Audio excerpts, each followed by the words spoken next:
So growth is a lifelong process, and how are you going to grow in your life? How are you going to develop yourself? You need to basically develop your skills, understand your goals, uh, and then work to achieve those goals. And you need to every day you need to wake up and you need to follow your dreams, and you just don't have to think. If you only think that I want to achieve this, I want to achieve that, but you're not doing anything for that. You're not working to achieve, you're not working, so that you can achieve that particular goal, then it's all useless.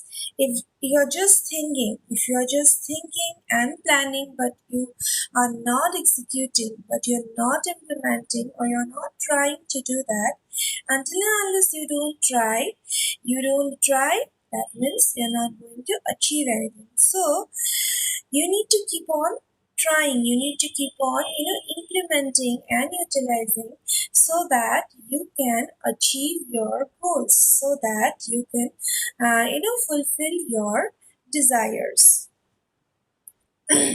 So growth is basically about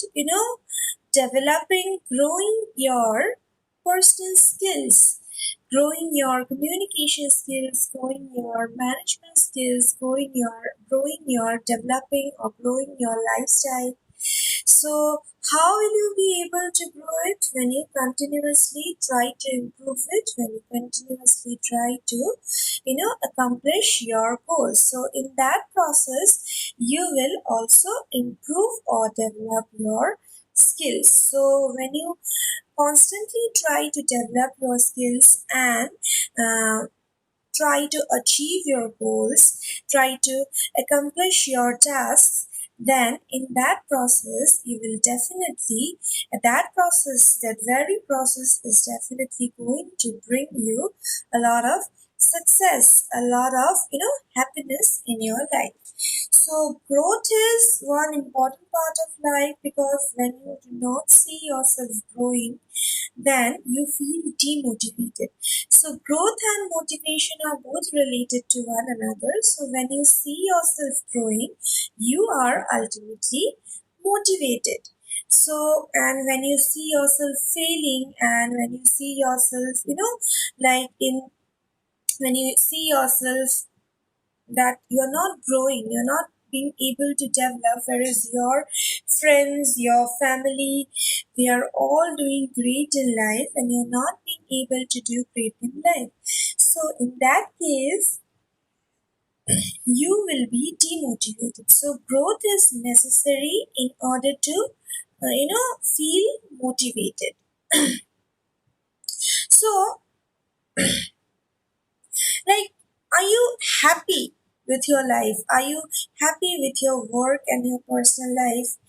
Are you getting bored? Are you feeling demotivated? And is it making you unexcited? Is your life or your work making you unexcited? Are you having some kind of crisis in your life? So these are the questions that you need to ask yourself, and then the answers will give you the uh, you know the answers will definitely show you where you presently stand. So if you are not feeling good about life, if you're not feeling good about the way your life is going on, if you are very demotivated, and if you do not feel excited, and if you are in the mid of a crisis, then definitely you need to change the way you are living. So these are the questions you need to ask yourself, and after you get the answer, so you can figure out a new way of living a life. So you can always develop your skills. You can promote your personal growth. You can promote your motivation as well. You can motivate yourself. Then you can promote your career development. And then you can after you do these things, when you work on your personal growth, when you start to motivate yourself, when you work for the development of your career. So basically, uh, you will, see life has taken a turn, life has changed, and you are satisfied. You're getting, what you're supposed, what you deserve, and what you want to. So you'll see your dreams are turning into reality, and that is going to make you happy. That is going to motivate you to do better work in life. Now, motivation is another factor which is always required in our life. So it's a necessity of our life. So if you feel demotivated, you won't be able to like be happy. You won't be able to be happy. You won't be able to concentrate. So that is why motivation is something uh, that is a necessity of our life. And motivation can come from external factors as well as from within. So you need to constantly keep on motivating yourself, and you will also find different sources around to motivate you. Your parents will motivate you, your siblings will motivate you, your friends will motivate you, and different other factors and sources will motivate you. And at the same time, you need to keep on motivating yourself as well, because self motivation is very necessary in our life. At times you might not get any other external motivation. You might not be able to you know mm, feel motivated by any external factor or external source. So in that case, you need to motivate yourself. You need to, like you need to boost up your confidence level. You need to boost up your energy so that you can develop your skills. So personal growth, so growth and motivation, they are related to one another. When you see yourself growing, you'll feel motivated, and when you are motivated, you will feel like you will want to develop your skills. You'll want to uh, achieve your dreams. So growth and motivation is totally related to one another. So if you have any doubts, you can ask me.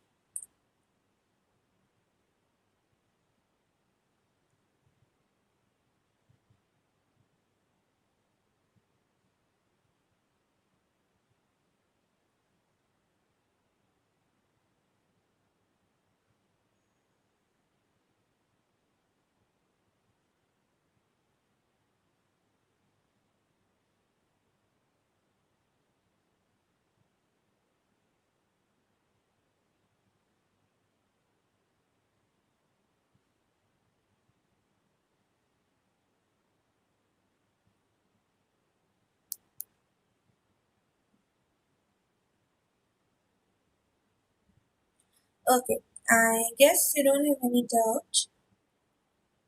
Moving on.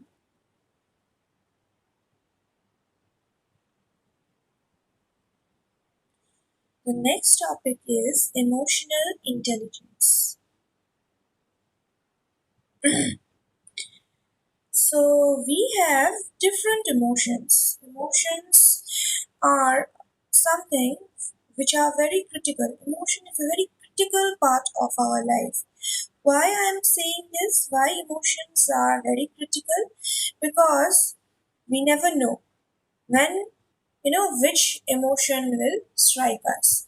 Sometimes you are very happy, sometimes you are sad, sometimes you are angry, sometimes depressed, you know and these emotions are, something which is a part of our day-to-day life. We have mood swings, we have different emotions that peep in time and again in every day. So, emotional intelligence, when you hear this term, emotional intelligence, it's basically the ability to understand your own emotions along with other people's emotions. So, when you have the ability to understand or monitor your emotions as well as others' emotions, that is known as emotional intelligence. I hope I'm clear with this. So, it is the ability to understand and control your own emotions as well as the emotions of other people. Okay, now we all human beings, we all have different emotions, isn't it? And sometimes we are happy, sometimes we are angry, sometimes we are like depressed. So we have several emotions. Sometimes we don't feel like talking to anybody. So these are all emotions, and no matter what, these emotions will keep on keep on coming, and sometimes they can be very dangerous, sometimes they're okay to deal with. So basically the emotions such as anger, sadness, when you feel frustrated, so these kind of emotions are quite dangerous sometimes, because these can create a lot of problems. When you're angry, and when somebody asks you or tries to tell you something, during that point of time you might not respond to that person properly, and due to that your relationship might suffer later on.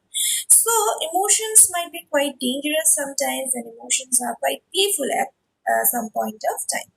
So to understand your emotion and to understand the emotions of the people whom you're close to, it's a important task. So that particular ability to understand and control your own emotions and the emotions of the other people, it is known as emotional intelligence. I hope I'm clear with this. So the next Yes, ma'am. paragraph, so as you can see, the next paragraph says emotional intelligence is generally said to include at least three skills. Emotional awareness. So you need to understand yourself, as I had said, you need to be aware about the emotions, aware about your own emotions, and also the emotions about of the other people. So you need to be aware and or the ability to identify and name one's emotion. So awareness as in how are you going to study, how are you going to identify your own emotions, how are you going to identify other emotions. So that is about awareness. So you need to know about your own emotions as well as the emotions of the others. Along with that, the ability to harness those emotions and apply them to tasks like thinking and solving problems. So you need to also apply them at certain point of time, so that you can use that particular emotion to solve a certain problem. You can use that particular emotion to do a particular task. You need to keep on developing work on your emotions as well. And the third skill is the ability to manage emotions.